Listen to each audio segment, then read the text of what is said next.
Hola, buenos días. El día de hoy vamos a exponer sobre China como potencia del siglo XXI.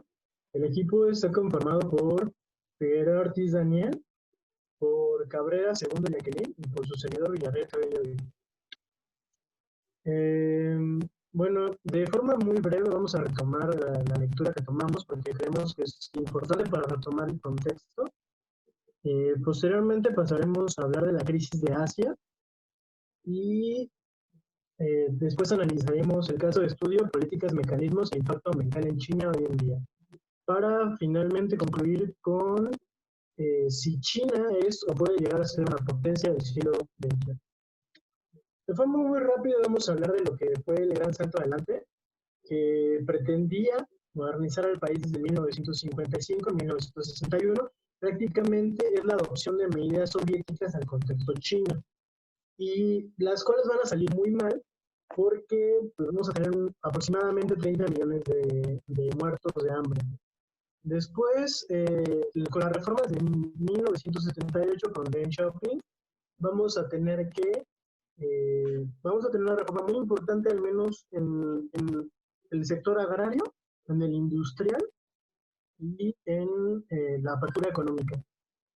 Después podemos hablar de el paso a la economía de mercado, la cual va a ser muy interesante porque se va a dar a partir de 1978, pero va a ser muy beneficiosa porque China tiene la capacidad de endeudarse bastante efectiva. ¿Por qué? Porque pues también tiene una capacidad de crecimiento muy interesante. Por lo general su deuda la adquiere a largo plazo, no la adquiere a corto plazo, tiene tasas de interés muy bajos, así como que tiene también al menos en 1998, contaba con una reserva de 140 mil millones de dólares, lo cual me parece a mí que es superior a la deuda que tiene actualmente. De aquí vamos a tener una crisis muy interesante que se va a deber por una descentralización que va a existir en la región. Y esto nos va a llevar a que tengamos regiones como Guangdong, que tienen la capacidad de desarrollo impresionante, y otras regiones llamadas el tercer frente, en Xinjiang, que eran el tercer frente, pues era esta parte que únicamente estaba en el centro de China, en donde juntamos con la presencia de disputas entre la URSS y China populista, y esto también despertaba cierto miedo por parte de China hacia tener un ataque al menos aéreo, y entonces lo que se pretendía era generar un desarrollo en la región. Esto posteriormente se volvió en una dependencia, y son una de las causas por las cuales se dice que China tiene un desarrollo regional y no un desarrollo nacional. De aquí vamos a hablar del desarrollo de las regiones costeras de 1984. Como ya dije, a pesar de que el gobierno se enfoca en tratar de que exista un desarrollo en el centro, las regiones costeras van a tener un desarrollo impresionante y va a ser una disparidad enorme. De aquí tenemos un proceso de transición económica del mercado, unas reformas capitalistas y un sistema financiero que yo creo que se puede resumir de una forma muy breve a través de las empresas, que es que existen muchas empresas que están en quiebra en China, pero el gobierno lo que pretende es tratar de pagar las deudas de las pequeñas empresas chinas para que las personas no se queden sin dinero. Esto para China es un beneficio, no es como algo oneroso para la nación, sino todo lo contrario.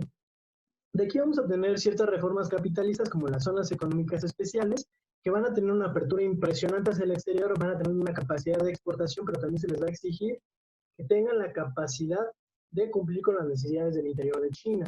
De aquí vamos a hablar del sistema financiero, en donde es muy probable, muy difícil que exista una liberalización del mismo, puesto que el gobierno chino le exige a los bancos que le den préstamos técnicamente que son impagables a las empresas chinas. También algo muy interesante es que existen 1.000 empresas chinas que son las que el gobierno impulsa principalmente para que tengan un desarrollo hacia el exterior. De aquí, después de haber tomado toda la lectura de forma muy breve, me gustaría pasar con mi compañera Jacqueline Cabrera para hablar sobre la crisis asiática.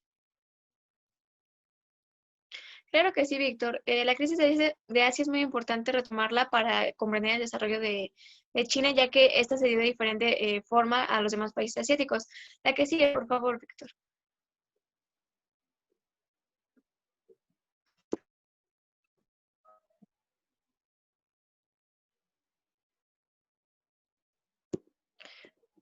Bueno, en ese sentido, en China se tuvieron efectos diferentes al resto de Asia, lo cual esta crisis no representaba como tal no representaba una amenaza para la continuidad del desarrollo económico que estaba teniendo, sino lo que representó fue una necesidad de llevar a cabo una reordenación de la política económica. Así, los efectos que se reflejaron fue de una forma menos aguda que los que se dieron tanto en Corea como Indonesia, en Tanzania y Malasia. Bueno, en parte por lo cual no afectó tanto esta crisis económica a China fue porque su economía no estaba completamente integrada a la economía capitalista que se tenía en todo el mundo, es decir, sus exportaciones, bueno, su economía no dependía principalmente de las exportaciones como lo era en los demás países. Eh, China no era un país que tenía una inversión extranjera muy alta en todo Asia, sino era de los países con los que tenía una menor inversión extranjera. Sin embargo, tras la crisis se comienza a dar un aumento exponencial de esta inversión, pero los efectos se comienzan a sentir en este país para el año de 1997 y 1998, donde se da una reducción considerable en las exportaciones y en inversión extranjera en China. Es así como se dan constantes devaluaciones en todo Asia y como lo fue en el yen japonés. Entonces, la principal preocupación que se tenía tanto por el continente asiático como en Estados Unidos, por lo cual se empezaron a imponer ciertas presiones para que no se devaluara la moneda china, fue porque si se devaluaba la moneda china se iban a dar otra serie de devaluaciones en diversos países y esto iba a agudizar la crisis. Por ello, se tomaron todas las medidas que se pudieron para que no se llevara a cabo esto. Para esto, la estrategia de China para enfrentar la crisis fue diversificar los destinos de sus exportaciones. La que sigue, por favor, Víctor. Por ello, se aumentó el nivel de exportaciones tanto en Europa, Estados Unidos, África, América Latina y Oceanía. En Europa el 25%, en Estados Unidos el 18.1%, en América el 4.7%, América Latina el 38.1%, perdón, y en Oceanía el 15.2%. Eh, Claramente que China a lo largo de su desarrollo y crecimiento económico se ha tenido que enfrentar con diversos problemas, entre ellos los principales que se encuentran son un sistema bancario, como ya lo mencionaron, estaba súper invertido en industrias estratégicas que eran química, entre otras, las cuales han sido un gran problema porque estas van a representar posteriormente una fuerte contaminación y por lo tanto van a tener problemas para el país. Además de esto, las irregularidades en las propias políticas de reconstrucción y por último los préstamos, como ya lo mencionó Víctor, que eran infructíferos, que se obligó a darle los bancos a ciertas empresas y de los cuales muchos no se pudieron recuperar el dinero que se había prestado. Y lo concierne a las capacidades que cuenta China, sabemos que bueno, que tiene con una diversidad de potencialidades que lo han hecho tener el poder y la posición en la que se encuentra actualmente para ser denominada como una potencia emergente. En este caso, las capacidades van encaminadas en dos ejes principales.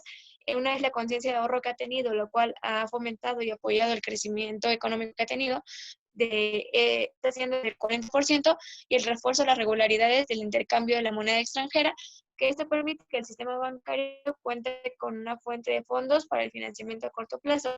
Es así como para seguir con ese crecimiento económico y llevar la crisis que se ha desarrollado, tanto en Asia como también que tuvo repercusión, se habla de la necesidad de una reforma en el sector financiero, lo cual es el eje principal y el eje principal, el objetivo principal que se persigue, y para ello se dice que mientras China tenga un crecimiento económico, seguir financiando la reforma y la reestructuración económica.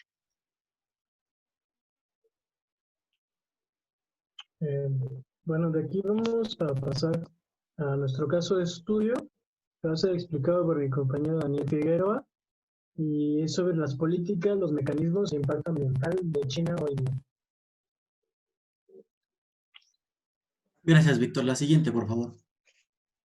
Bueno, en primera instancia nosotros necesitamos recurrir a la concepción histórico-cultural de China, que se presenta a través de su sistema tradicional de pensamiento, en el que considera como una parte fundamental al hombre y su relación con el cosmos. Es así también como el taoísmo, por ejemplo, hace énfasis en la armonía que debe existir entre los seres humanos y la naturaleza.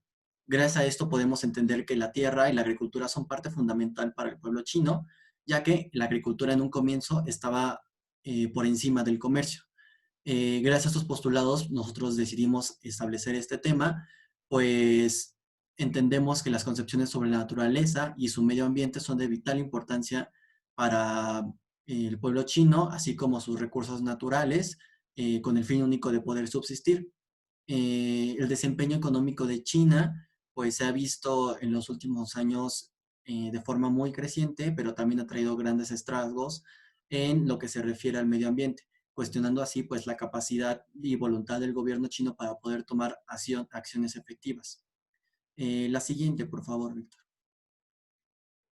En lo que se refiere a las políticas públicas ambientales, bueno, pues tenemos conciencia de que estas comienzan desde las dinastías Xia, Shang y Zhou, en donde, bueno, la preocupación principal de los burócratas se refería a tener grandes grados de productividad sin buscar dañar el medio ambiente, pero cuando esto lo vemos en la práctica, pues vemos que esta preocupación no es tan efectiva porque se siguen deforestando, desertificando y perdiendo hábitats naturales, así como la contaminación del aire, la tierra y el agua también en muchos ríos, ocasionados principalmente a raíz de la globalización. La siguiente, por favor.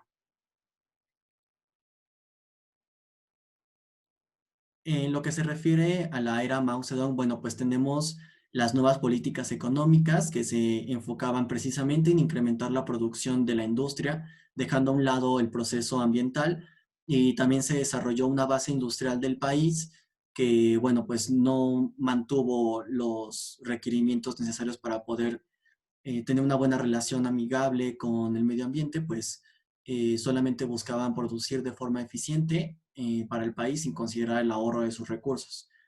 Con la llegada de la reforma agraria de 1950 entendemos que el sistema económico se centralizó y se planificó, instaurando así un mecanismo de compra y venta para la distribución de producción agrícola. Esto, bueno, pues trajo consigo el plan quinquenal de 1953 a 1957, que tomó inspiración en su modelo soviético y que pues hacía frente a la industria pesada en comparación con la agricultura.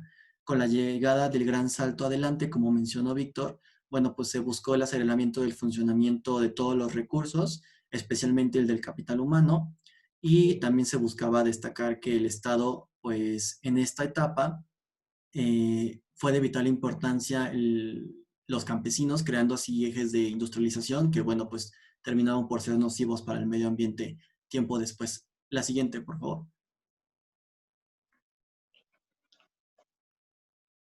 Con la llegada del Programa Provisional Nacional para la Protección del Agua y del Suelo, bueno, pues se intentó combatir los efectos nocivos que se habían ocasionado en tiempo antes, después de su ingreso a la ONU, la República Popular de China.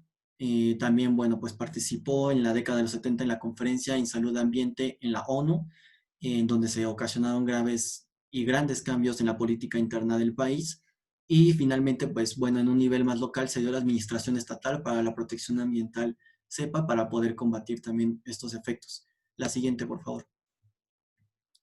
En lo que referimos a la era de reforma y apertura, bueno, pues entendemos que se dio la reforma económica de 1978, que no fue lo suficientemente buena, pues los campesinos pues quedaron vulnerables frente a las fuerzas del mercado que se estaban enfrentando en aquella época. Más tarde se dio la Ley de Protección Ambiental de 1979, que dio origen a los buros de protección del medio ambiente. También tuvimos las Comisiones para la Protección Ambiental de 1984.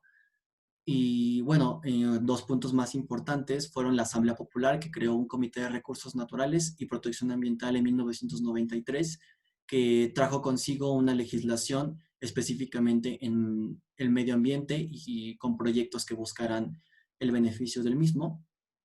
Finalmente también se dio la Conferencia de Naciones Unidas con el tema principal del medio ambiente y el desarrollo, en donde pues ocasionó que en el país se generara la Agenda 21 y la política ambiental enfocada a este proceso. La siguiente, por favor.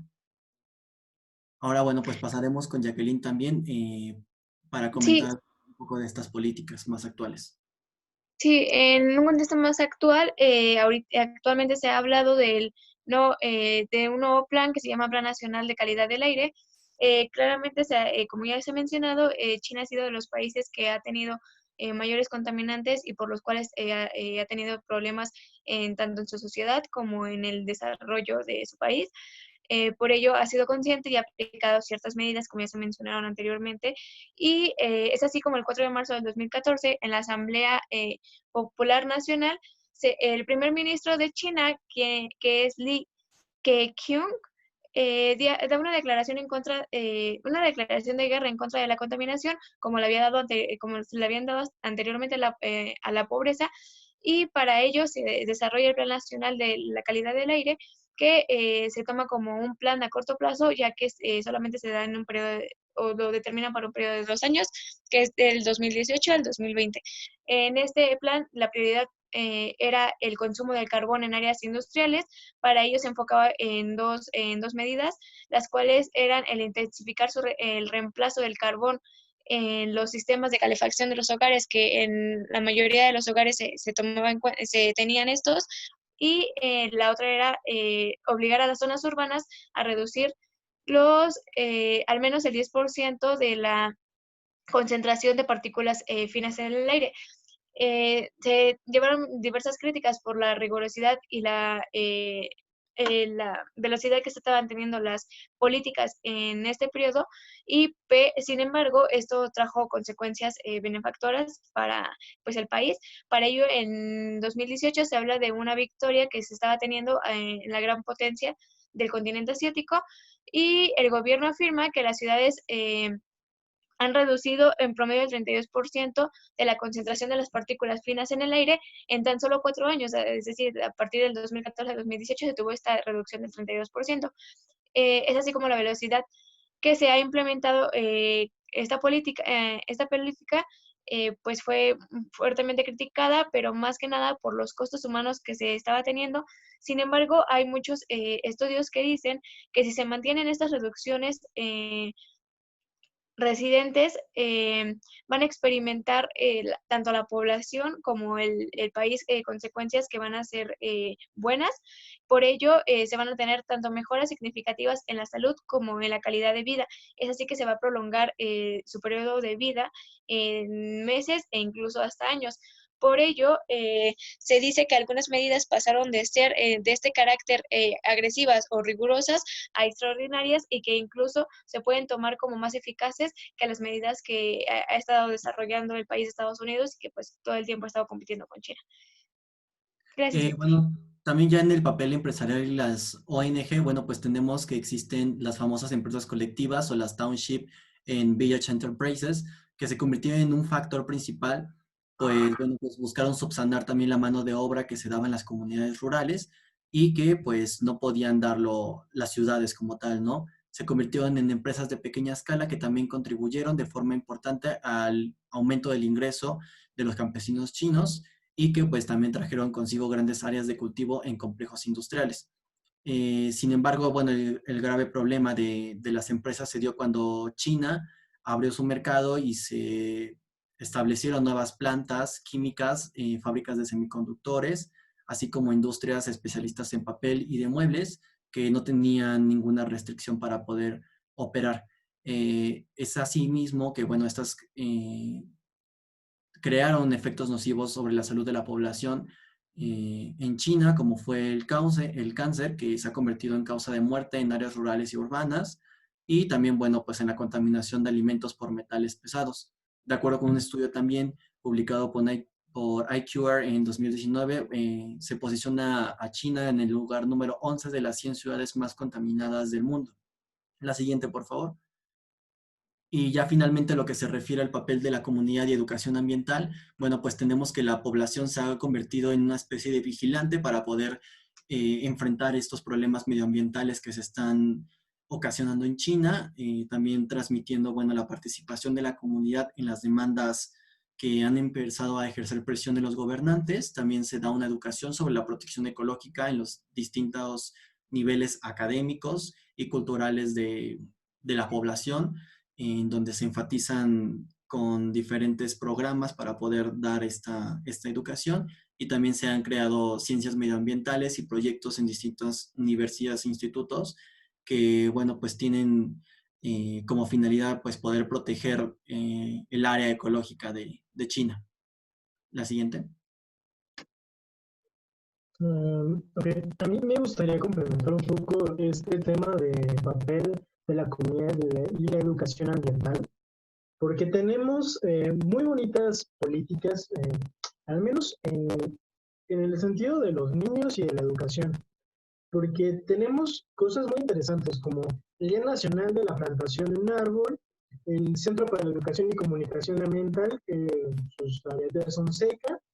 También tenemos una participación muy importante por parte de las ONGs, pero aquí es donde yo pongo un pero y difiero un poco de el carácter benefactor de estas políticas. Porque tenemos, por ejemplo, que en el Día Nacional de la Plantación de un Árbol, eh, inmediatamente de que se planta el árbol, esos árboles son plantados por niños, pero inmediatamente de que se planta el árbol, son arrebatados de, son extraídos de donde se supone que están plantados. Después de ahí tenemos que el Centro para la Educación y Comunicación Ambiental tiene problemas al menos de dinero, no tiene mucho dinero y en general eh, es su propia, por su propia cuenta, tiene que buscar cómo pagar todos los pagos. Y por otra parte tenemos que las ONG son quizás las únicas más preocupadas por parte del problema ambiental. También tenemos muy bonitos programas como la noticia de los niños chinos, en donde los niños juegan como a ser pequeños reporteros, pero lo lamentable de esto es que solamente tienen como un carácter de promoción, ¿no? No existe una verdadera cultura moderna para el medio ambiente, ¿se dice? También los activistas serios de gobierno, los activistas serios tienen que participar solamente con las, eh, los procesos que el gobierno dice, ¿no? No existe una forma muy revolucionaria de protestar contra el gobierno, siendo que tenemos eh, un partido popular muy represivo. De aquí también se habla de que China es el segundo consumidor de energía después de Estados Unidos, pero aquí existe una problemática, porque podemos hablar de que sí, China consume mucha energía y es carbón y es petróleo, pero tenemos que potencias como Estados Unidos no tienen la capacidad menos moral de pedirle a China que deje de contaminar, porque también hablamos de que es un país, se le considera al menos en vías de desarrollo, y también se habla de que China tiene el derecho a desarrollarse, ¿no? Pero también habríamos que ver de qué forma está consumiendo y de qué forma está tratando de pagar esos costos de energía que le está llevando su desarrollo.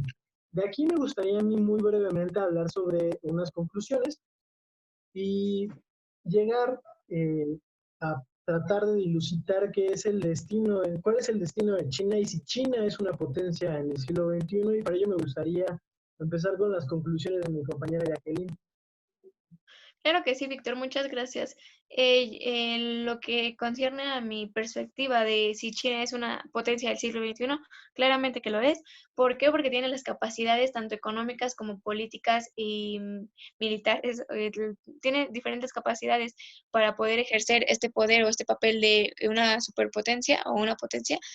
Eh, entonces, solamente lo que sí es que se va a tener que enfrentar a ciertas como limitaciones decisiones e incluso a problemas del entorno social, del entorno internacional, perdón, que actualmente se están desarrollando y por las cuales también se va a tener que enfrentar a una realidad mayormente compleja a la que se tenía con anterioridad. Por ello se tiene que pensar muy seriamente en qué forma va a tomar, de qué forma va a tomar estos problemas o para poder solucionarlos. Ok. ¿Y tú qué piensas, Dani? Bueno, pues yo solamente quisiera agregar que China, desde mi punto de vista, sí es considerada una potencia del siglo XXI, sí puede llegar a considerarse en esta posición. Sin embargo, bueno, pues como vimos en la exposición, aún hace falta mucha legislación y mucho bagaje respecto al medio ambiente, porque en ocasiones, aunque haya legislaciones, pues no se cumplen al pie de la letra, y principalmente en el aspecto de las empresas transnacionales también que existen dentro del país. En ámbito económico y tecnológico, bueno, pues siento que tiene la mayor ventaja actualmente y que le puede hacer frente a otros países como a Europa o incluso a Estados Unidos. Ok, ya para concluir con el tema, me gustaría dar mi opinión al respecto. Y yo no me atrevería a decir que China es una potencia todavía. Yo creo que está en vías de serlo. También creo que tiene retos muy grandes en el sentido de que qué clase de energía está utilizando para convertirse en una potencia. Yo no creo que para China sea una prioridad el medio ambiente. Lo hemos visto con las emisiones de carbono que ha eh, producido últimamente, pero tampoco somos eh, como los apropiados para hablar al respecto de qué tipo de energía se está utilizando para desarrollarse. Yo creo que sí tiene todo y está en todo el derecho de desarrollarse de formas diferentes, pero sí creo que también es un nicho de oportunidad para China, porque si quiere realmente ser una potencia diferente y demostrar ciertos caracteres éticos, considero que puede tomar al menos el problema del medio ambiente y de las huellas de carbono como un factor que le puede ayudar a tratar de verse como una potencia diferente. Por último, quiero darle las gracias a todos por ver el video y por eh, estar aquí con nosotros. Esta es la bibliografía que nosotros ocupamos para hacer la presentación. Y pues, muchas gracias. No sé si alguno de mis compañeros quiere agregar algo. No, sería todo, No, muchas Víctor. gracias. Hasta luego. Está bien. Hasta luego.